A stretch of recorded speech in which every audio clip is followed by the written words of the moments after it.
ചരിത്രത്തിന്റെ ഗതിവിഗതികളെ രണ്ടായി പകുത്തെടുത്ത ദൈവത്തിന്റെ കടിഞ്ഞൂൽ സന്തതിയുടെ പെരുന്നാൾ ആഘോഷങ്ങൾ പടിയിറങ്ങിയപ്പോൾ ഏവർക്കും എൻ്റെ പുതുവത്സരാശംസ. ഓരോ കൂടിച്ചേരലുകളും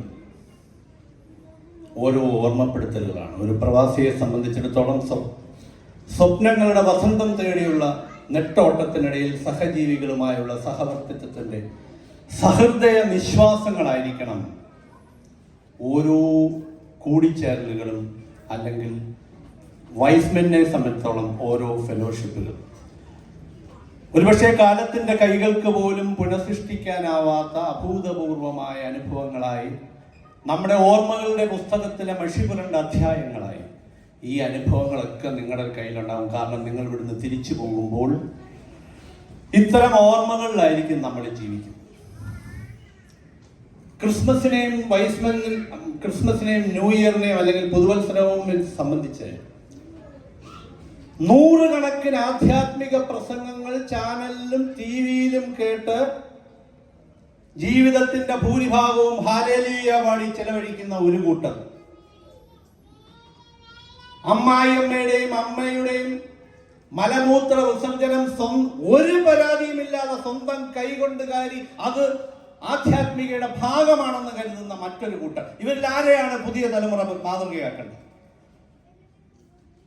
പക്ഷെ പുതിയ തലമുറയ്ക്ക് ഇതൊന്നും കാണാൻ സമയമില്ല. കാരണം ഈ പുതുതലമുറ എന്ന് പറയുന്ന നമ്മൾ ഉൾപ്പെടുന്ന ഈ പുതുതലമുറ കുനിഞ്ഞിരിക്കുക. റോഡ് ക്രോസ് ചെയ്യാൻ കാത്തു നിൽക്കുന്ന വൃദ്ധയുടെ കൈകൾ പോലും നാം കാണുന്നില്ല. നമ്മുടെ സഹായത്തിനായിട്ട് കാത്തു നിൽക്കുന്ന വൃദ്ധയുടെ കൈകൾ നാം കാണുന്നില്ല. നമ്മുടെ പങ്കാളിയുടെ കണ്ണിലെ പ്രണയം നമ്മൾ കാണുന്നില്ല. ഒരു നേരത്തെ ആഹാരത്തിന് വേണ്ടി കൈ നീട്ടുന്ന കുഞ്ഞിന്റെ കൈകൾ നമ്മൾ കാണുന്നില്ല. സ്നേഹത്തോടെ ആഹാരം വിളമ്പി വെച്ചിരിക്കുന്ന അമ്മയുടെ ഊണ് ഈച്ച തിന്നുകൊണ്ടിരിക്കുക. കാരണം മനോഹരമായ ആകാശത്ത് വിരിയുന്ന മഴവില്ല്, 7 വർണ്ണങ്ങളിൽ വിരിയുന്ന മഴവില്ല് പോലും നമ്മൾ കാണുന്നില്ല. കാരണം ലോകത്തുള്ള എല്ലാ പ്രശ്നങ്ങൾക്കും വാട്സപ്പിലൂടെയും ഫേസ്ബുക്കിലൂടെയും പരിഹാരം കണ്ടെത്താനുള്ള നെട്ടോട്ടത്തിലാണ് നമ്മൾ. കാലമേ ക്ഷമിക്കുക. വിരലുംപ്രവം കൊണ്ട് മനുഷ്യർ തമ്മിൽ അകലുന്നെങ്കിൽ അത് കാലത്തിന്റെ നിയോഗമാണെന്ന് തന്നെ കാണുന്നത്. പണ്ട് ഒരുപക്ഷെ നമ്മളൊക്കെ അറിയുന്ന ഒരാളാണ്, ഈ അടുത്ത കാലത്ത് റിട്ടയർ ചെയ്തു പോയ, ഇവിടുന്ന് നാട്ടിൽ പോയ ഒരു മാഷ്, നമ്മുടെ വൈസ്മെനുമായിട്ടൊക്കെ വളരെ അസോസിയേറ്റഡ് ആണ്. നല്ല രീതിയിൽ, ഞാൻ പേര് പറയത്തില്ല, നല്ല രീതിയിൽ വൈസ്മെനിൽ ഫേസ്ബുക്കിലൊക്കെ എഴുതുന്ന പ്രിയപ്പെട്ട മാഷ് ഒരു പ്രാവശ്യം എന്നെ വിളിച്ചിട്ട് പറഞ്ഞു, അത് നല്ലോണം എഴുതും, ഇതൊക്കെ ഇങ്ങനെ അങ്ങ് വായിച്ചു പോയാൽ പോരായോ, ഒരു ലൈക്കൊക്കെ ചെയ്യണ്ടേ. അന്നാ എനിക്ക് മനസ്സിലായി, 100 രൂപ കടം ചോദിച്ചാൽ കൊടുത്തില്ലെങ്കിലും കുഴപ്പമില്ല, പക്ഷെ ലൈക്ക് അടിച്ചോണം. നമ്മുടെ ഗവർണർ പണ്ട് അക്കാഫിൻ്റെ ഒരു പരിപാടിക്ക് ഹണി റോസ് കയറി ലൈക്ക് അടിച്ചതിൻ്റെ ബുദ്ധിമുട്ടിൽ നിന്ന് ഇതുവരെ മാറിയിട്ടില്ല. ലൈക്കിന് ഒരുപാട് പ്രശ്നങ്ങളാണ്. എൻ്റെ ഭാര്യ ഇവിടെ ഇല്ല, ഉണ്ടെങ്കിൽ പറയും ഇല്ല അവർക്ക് കുഴപ്പമൊന്നുമില്ല, കടിച്ചാണി പെണ്ണുങ്ങൾക്കെല്ലാം രാവിലെ ഇരുന്ന് ലൈക്ക് അടിക്കുമോ അല്ലയോ എന്ന് ചോദിക്കും. അതുകൊണ്ട് ലൈക്കിന് ഒരുപാട് പ്രശ്നങ്ങളാണ്. സുഭാഷ് ചന്ദ്രന്റെ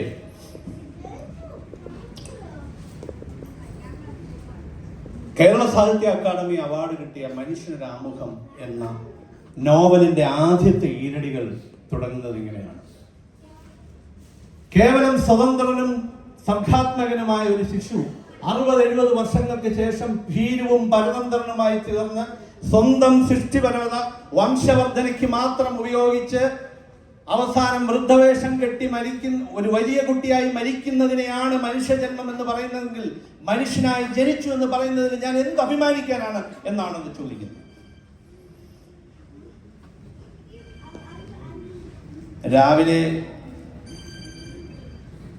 ഒരുങ്ങി ഇറങ്ങാൻ ഫേസ് ക്രീം നോക്കിയപ്പോൾ ആ ഫേസ് ക്രീം ഇല്ലാത്തതിന് അമ്മയുടെ വാരിയൽ അടിച്ചു പൊടിച്ച മോടെ കഥ നിങ്ങൾ കഴിഞ്ഞ 2 ദിവസമായിട്ട് കേട്ടുകൊണ്ടിരിക്കുക.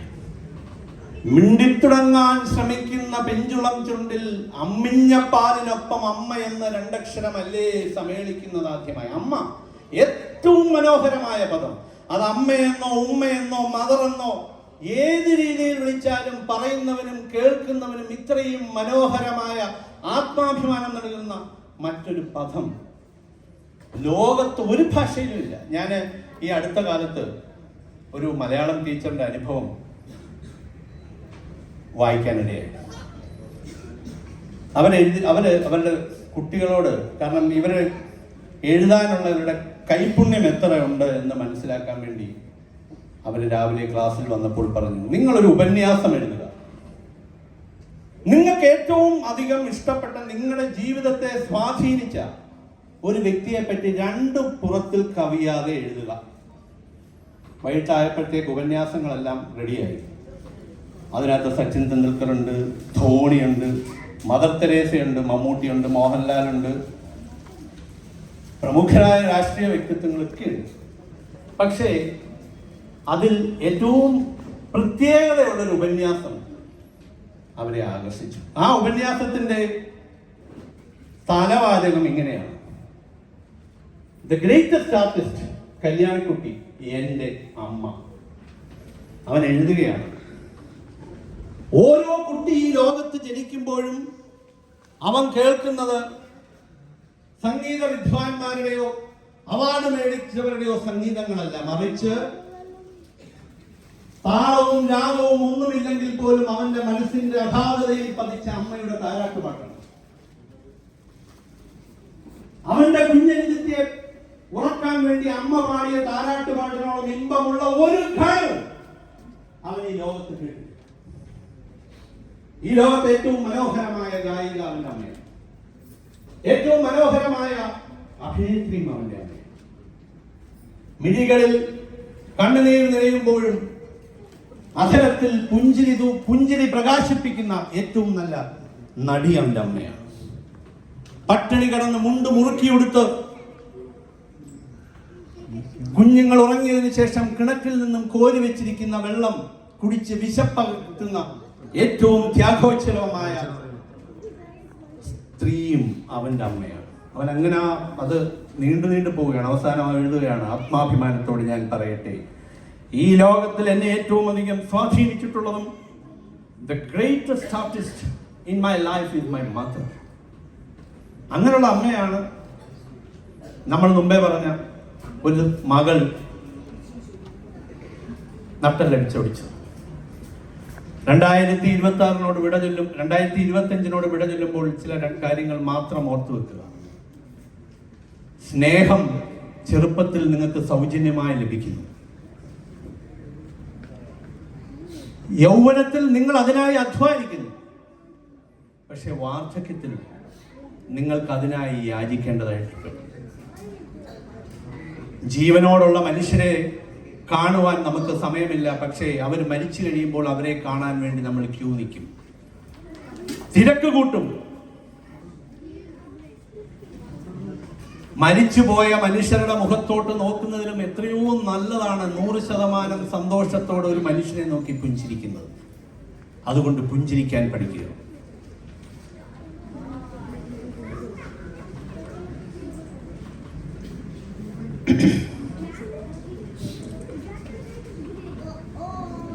പാവപ്പെട്ടവനും പണക്കാരനും 2 അടി മണ്ണ് മാത്രം നൽകുന്ന മരണമാണ്